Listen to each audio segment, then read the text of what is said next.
ஆவியானவர் வந்து நம்ம ஆண்டவர்கிட்ட கொண்டு வரும்போது, இயேசுவண்ட கொண்டு வரும்போது எங்கே ஆரம்பிக்கிறாரு? நான் எவ்வளோ பெரிய பாவி என்கிறத வெளிப்படுத்துகிறார். எப்படி தேவனுடைய ஆக்கினை தீர்ப்பு உட்பட்டவன் நான் இருக்கிறேன், நரகத்துக்கு பாத்திரம் நான் இருக்கிறேன் அப்படி தான் காட்டுறாரு. இதெல்லாம் பார்த்த உடனே ஒரு மனுஷனுக்கு பெருமை போயிடும் பாருங்க.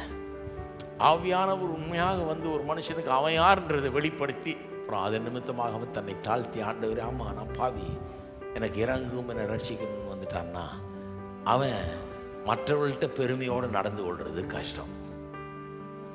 அப்படி ஒரு ஆள் கிறிஸ்தவனாக இருக்கிறேன், நான் ஞானஸ்தானம் எடுத்திருக்கிறேன், கோயிலுக்கு போகிறேன்னு சொல்லிட்டு நான் பெரிய ஆளுன்னு பெருமைப்பட்டு இருந்தான்னா என்னன்னா இன்னும் ஆவியானவருடைய நிறைவு அவனுக்குள்ளே வரல. ஆவியினால் நிரம்பப்பட வேண்டியது இருக்கிறது. சத்திய ஆவியானவர் அந்த சத்தியத்துக்குள்ளே அவனை நடத்தணும்.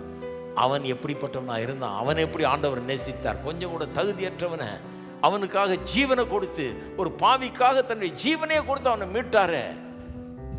நம்மளை துச்சமா என்ன இருந்தா, நம்மளை தகுதியற்றவர்கள் நின்று இருந்தா, நம்மளை லாயக்கற்றவர்கள் நின்று இருந்தா அது செஞ்சிருக்க மாட்டாரே. அது விளங்கலன்னு அர்த்தம். அது வெளிப்படுத்திட்டா இந்த மனித உறவுகளுக்குள்ள இருக்க நிறைய ப்ராப்ளம் போயிடும். ஒரு மனுஷன் ஹம்புல் ஆயிடுறான், தாழ்மை உள்ளவன் ஆயிடுறான்.